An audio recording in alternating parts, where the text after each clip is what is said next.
ABP news में आपका स्वागत है। आपके साथ मैं हूं सुमेरा खान। आपको बता दें कि आज एक बड़ा फैसला सुप्रीम कोर्ट की तरफ से आ सकता है। बाबरी मस्जिद विध्वंस मामले में बड़े नेताओं जिस तरह की लालकृष्ण आडवाणी हैं, मुरली मनोहर जोशी, इन तमाम नेताओं पर क्या आपराधिक साजिश का मामला चल सकता है, साजिश का मामला चलेगा या नहीं, इस पर सुप्रीम कोर्ट अपना फैसला सुना सकता है। ये फैसला कुछ समय बाद आ सकता है। बताया जा रहा है कि 10:30 बजे के बाद सुप्रीम कोर्ट की तरफ से इस मामले पर फैसला आ सकता है। इस मामले में सुप्रीम कोर्ट ने पहले अपनी प्रतिक्रिया दी थी, लेकिन क्या है पूरा मामला आपको बता दें। अयोध्या कांड में साजिश थी या नहीं, ये केस चलेगा आगे या नहीं, सुप्रीम कोर्ट की तरफ से इस पर फैसला आ सकता है। बाबरी केस में आज आना है ये बहुत बड़ा फैसला। साजिश के तहत केस चले या नहीं, इस पर आज फैसला होगा। यानी साजिश का मुकदमा इन बड़े नेताओं पर चले या नहीं, इसको लेकर सुप्रीम कोर्ट आज अपनी तरफ से आदेश दे सकता है। लालकृष्ण आडवाणी, मुरली मनोहर जोशी, उमा भारती, कल्याण सिंह समेत बड़े नेताओं के नाम शामिल हैं इसमें, और इन पर क्या ये केस आगे चलेगा साजिश करने का या नहीं, उसी पर सुप्रीम कोर्ट की तरफ से आज रुख साफ होगा। आपको बता दें ये वो बड़े नेता हैं जिन पर इस मामले को लेकर सीबीआई ने अपील की थी सुप्रीम कोर्ट में। अब सुप्रीम कोर्ट को इस पर अपना रुख साफ करना है।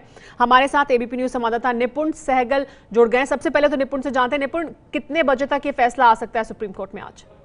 देखिए सुमेरा, उम्मीद की जा रही है कि सुबह 10:35 पर, यानी अब से 7-8 मिनट की देरी के बाद ये फैसला आ जाएगा कोर्ट का, क्योंकि इस फैसले से पहले एक और मामले पर कोर्ट को फैसला देना, जिसमें 3 से 4 मिनट का वक्त लग सकता है 10:30 बजे के बाद।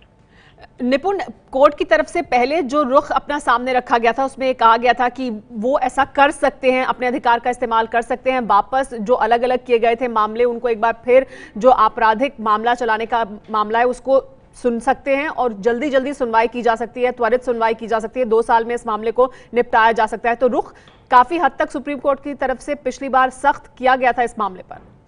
जी बिल्कुल, काफी सख्त रुख अपनाया गया था कोर्ट की तरफ से, और कोर्ट में सीधे तौर पे ये माना था कि तकनीकी वजह से, क्योंकि ये सारा मामला तकनीकी वजह से बड़े नेताओं के बच जाने का है। ऐसा नहीं है कि किसी कोर्ट ने उनके मामले को सुनकर क्लीन चिट दी है और उसके खिलाफ कोई अपील हुई है। सिर्फ तकनीकी वजहों से सारे नेता आपराधिक साजिश के मुकदमे से बच गए और कुछ नेता तो मुकदमे से बिल्कुल पूरी तरह से बचकर निकल गए। तो सुप्रीम कोर्ट ने यह माना था कि तकनीकी वजहों से किसी आरोपी का बचना ठीक नहीं है, मुकदमे की सुनवाई होनी चाहिए। उस सुनवाई की रूपरेखा क्या होगी, कैसे ऐसा व्यवहारिक रूप से किया जा सकता है, यही सुप्रीम कोर्ट को तय करना है। और उसका एक तरीका यह हो सकता है कि रायबरेली और लखनऊ के मुकदमों को साथ चलाना। हालांकि लालकृष्ण आडवाणी और मुरली मनोहर जोशी की तरफ से पेश हुए वरिष्ठ वकील ने बहुत पुरजोर विरोध किया और कहा कि ऐसा करने का अदालत को भी अख्तियार नहीं है, लेकिन अदालत काफी हद तक जो है इस बात पर अड़िग नजर आ रही थी कि ऐसा किया जाना जरूरी है, और अगर ये जरूरी है तो हम ऐसा करेंगे। अब देखने वाली बात होगी कि अदालत का फैसला क्या होता है। अदालत ने यह भी कहा था कि 25 साल तक मामले का खींचना सही बात नहीं है, हम ऐसा आदेश देंगे कि 2 साल में मुकदमे को रोजाना सुनकर तेजी से निपटाया जाए। निपुण, लेकिन अपने दर्शकों के लिए हम चाहेंगे कि आप एक बार फिर बताएं कि वो क्या तकनीकी आधार थे जिनकी वजह से ये आपराधिक मामला हट गया था नेताओं पर से, और 13 ऐसे नेता थे जिनका नाम बाद में जोड़ा गया था, वो पूरी तरह से बच गए थे। क्या ये पूरा मामला है जिसकी वजह से सुप्रीम कोर्ट आज ये फैसला सुनाने वाला है? देखिए 6 दिसंबर 1992 को जब बाबरी ढांचा गिराया गया अयोध्या में, तब 2 एफआईआर दर्ज हुई। एक लखनऊ में जो कि कार सेवकों के खिलाफ थी ढांचा गिराने के मामले में, और दूसरी फैजाबाद में ही दर्ज हुई बड़े नेताओं के खिलाफ, 8 बड़े नेताओं के खिलाफ, जिसमें लालकृष्ण आडवाणी, कल्याण सिंह, मुरली मनोहर जोशी जैसे नेता शामिल थे।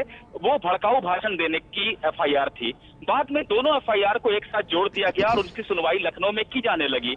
लेकिन हाईकोर्ट में जब बड़े नेताओं ने अपील की तो ये पाया गया कि इसके लिए जरूरी कानूनी प्रक्रिया नहीं अपनाई गई थी, चीफ जस्टिस से अनुमति नहीं ली गई थी 2 एफआईआर का मुकदमा एक साथ चलाने के लिए, जिसकी वजह से दोनों मुकदमे वापस अलग अलग कर दिए। जिस दौरान दोनों मुकदमे साथ में चल रहे थे, उस दौरान आपराधिक साजिश की धारा सीबीआई ने लगाई थी, एक चार्जशीट फाइल की थी। जब दोनों मुकदमे अलग हो गए तो साजिश की धारा भी खत्म हो गई, क्योंकि उस चार्जशीट का वजूद ही खत्म हो गया मुकदमे अलग अलग हो जाने की वजह से। यही एक तकनीकी दिक्कत थी। चार्जशीट में कुछ नेताओं के नाम बाद में जोड़े गए थे जो ओरिजिनल एफआईआर में नहीं थे। वो 13 नेता थे, बाल ठाकरे समेत अन्य बड़े नेता थे।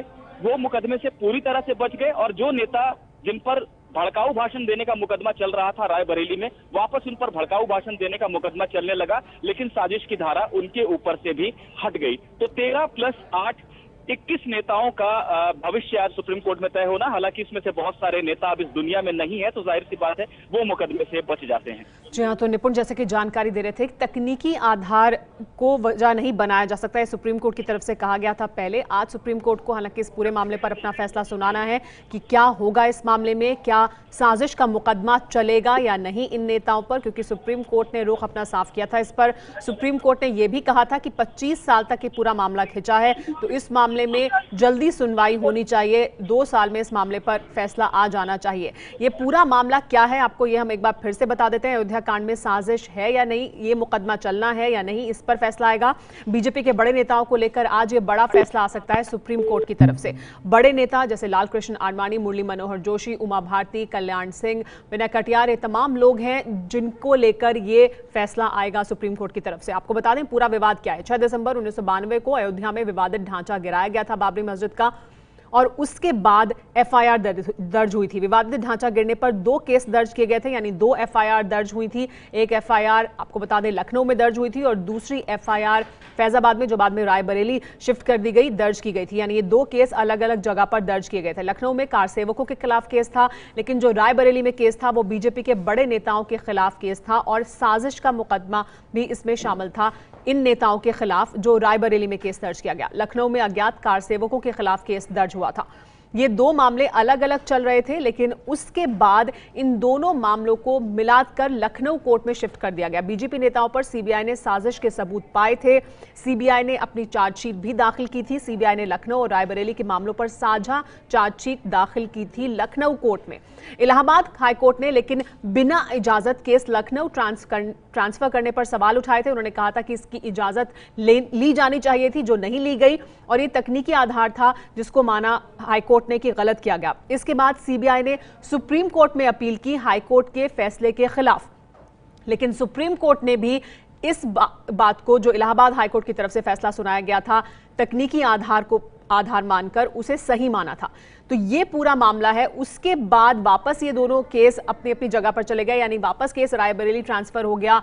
जो जॉइंट चार्जशीट दाखिल की गई थी सीबीआई की तरफ से, उसमें जिन नेताओं के नाम बाद में जोड़े गए थे वो पूरी तरह से बच गए। ये है एबीपी न्यूज़, आपको रखे आगे।